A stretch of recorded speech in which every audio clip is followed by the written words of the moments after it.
I'm Mr. Jewett, And I'm Mr. Decker. We're here and here we for. are on. Go ahead, I guess. No, you got it. Yeah, you're good. Alright, fine. I want you to remember whose YouTube channel this is, after all. It's true. Yeah. Uh, we're here with episode 5, and as you can see, the quarantine has been wearing us down as we're now being kind of rude to each other. So, we're trying to find ways to stay positive. And one of them is through Facebook. Yeah, usually Facebook's not the place you go for positivity, but we found this quarantine karaoke. It was started by Joseph Myers, who graduated from Nokomis. It's all over the place, all over the world. It's been really cool. Yeah, I myself have contemplated putting up a video. Yeah, you already have a Facebook video of you singing in a talent show, so you might want to consider adding this one to the collection. Where is this so I can burn it? Now, you can't burn Facebook, I'm afraid. I'll call up Mike Zuckerberg. Ah, yes. Well, if you manage to get a hold of Mike, it'll be good, because we can ask him about the whole lizard people thing, and we'll be squared away. Yeah, I am curious about his lizard brain. Yes. So anyway, today we're talking about the New Deal in a little bit more detail, kind of how it worked and why we did it, and some of the different organizations that were created for it. We're going to try to get through it relatively quickly because, as you can see, I'm actually holding up Mr. Jewett now, which, credit to my forearms, is not hurting yet, but I think we'll probably get there. And I do weigh a lot. Yeah. So remember, kids, if you download a person into an iPad, it makes the iPad weigh a lot more.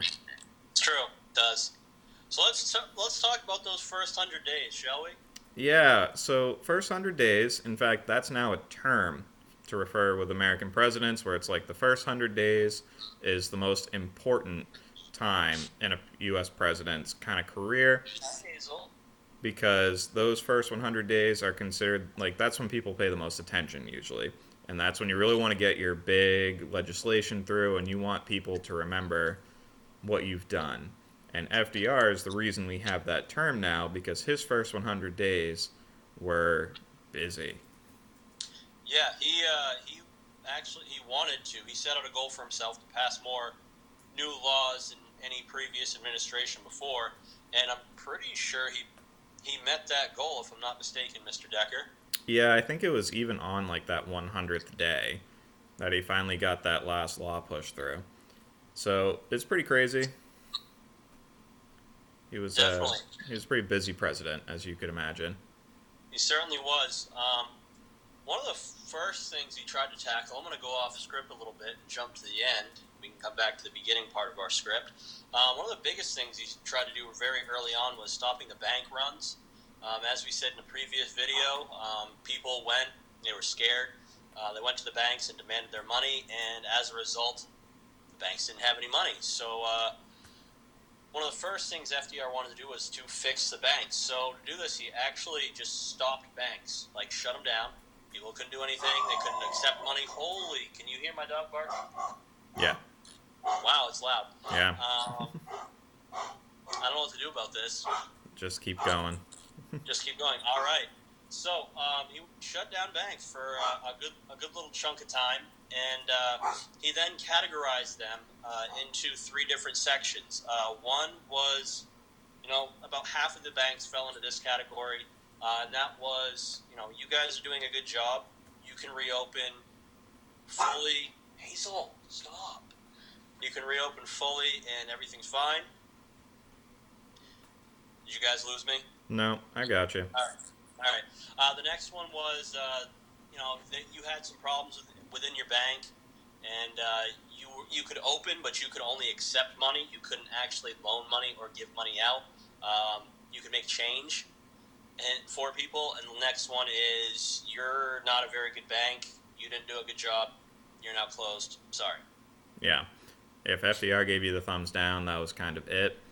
And then he did this interesting thing, which is also off script, but here we are. He created what's called the FDIC, And you see these little signs in every bank, and it just says your money up to $250,000 is insured by the federal government, which basically means if the bank runs out of money, the federal government actually gives you the money that the bank had so that you're not just thrown under the bus by the bank suddenly not having enough money. And this allowed like a safety net for people to feel like they could trust the banks. Now that they know this, they're not going to be afraid to go put their money in banks and worry about the banks closing down and losing their entire life savings.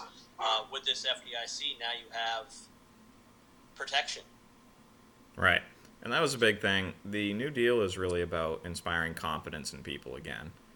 So we have what's called alphabet soup. Mm-hmm. And this is, well, not the song about animal crackers in my soup, or what is it, SpaghettiOs? No, those not. That's only an O. What's the one with the alphabets in the soup? I mean, don't they make SpaghettiOs but with alphabet noodles now? No. Well, anyway, it was called Alphabet Soup, and the reason for it is FDR passed all these new agencies and these programs, and they all had different acronyms. They were usually three-letter acronyms, and they were meant to put jobs back out for the American people. Right. So the idea is, even if you don't have a job, we'll find a job for you to do. They have organizations like the CCC, the Civilian Conservation Corps, where you would take young men, usually around 18 or younger, and they'd go work, and then that money went back to their families. Or you would have the WPA. Yeah, it was actually a really good idea because this was one less person the family had to feed. Right. And these young men were fed, they were clothed, they were housed, and they worked, and then all the money they earned was sent back home to help with their families. You also had the TVA, the Tennessee Valley Authority. Yeah, and the TVA, the whole idea, and it's a weird one to think of now, but there are like 7 southern states that did not have electricity. Like, Nope. flat out, did not have power, starting in Tennessee. And that's a ridiculous idea to us now, but that wasn't seen as necessary. Electricity wasn't really considered a utility that everyone needed to have yet. So they just didn't have them because companies didn't see the point in going there. And so Roosevelt basically says, well, we think every state should have electricity. So he creates the TVA to help create electric power in the South.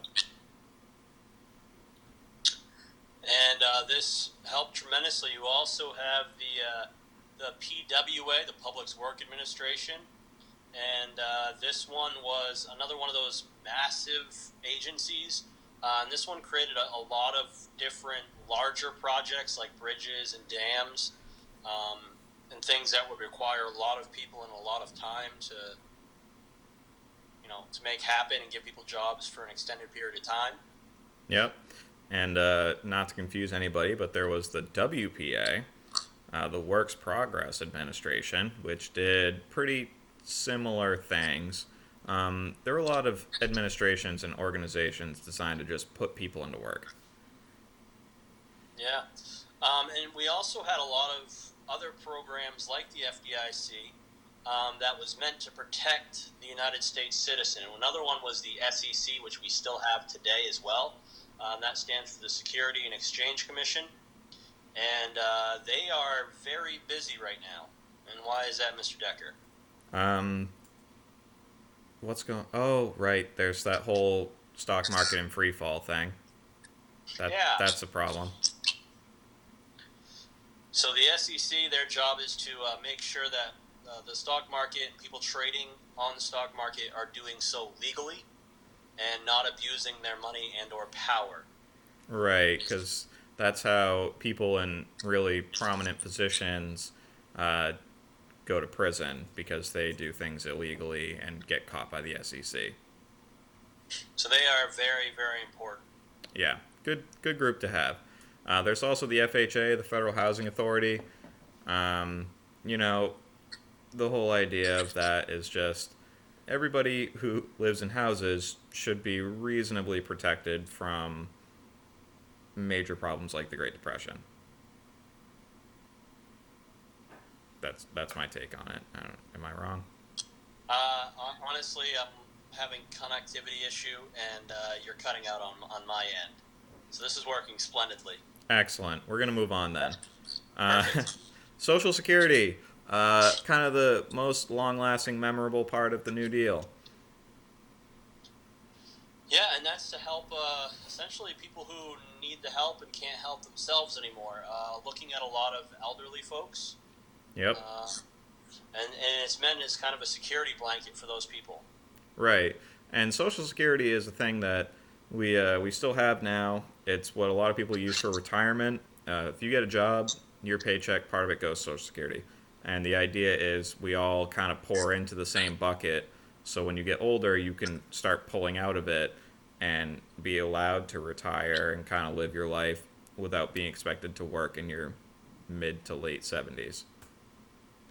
Ugh. I don't even want to work in my mid to late 30s, let alone my mid to late 70s.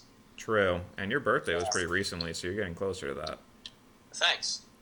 Now, there is one challenge for FDR, and it's that when you call something Social Security, there's this term that people are afraid of back then called socialism. And if you call something Social Security, that sounds a lot like socialism. So, how do you convince people otherwise? One of my favorite P words. People have been using it for centuries, and that P word is propaganda. Propaganda.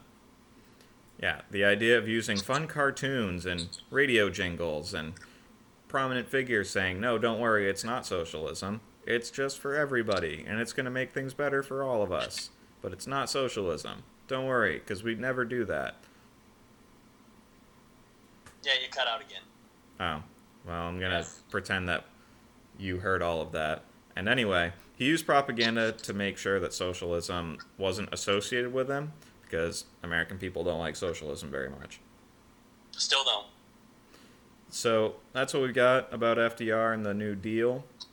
We'll be back probably next week to give a little bit of information moving forward about the Great Depression and how it wraps up, I'm assuming.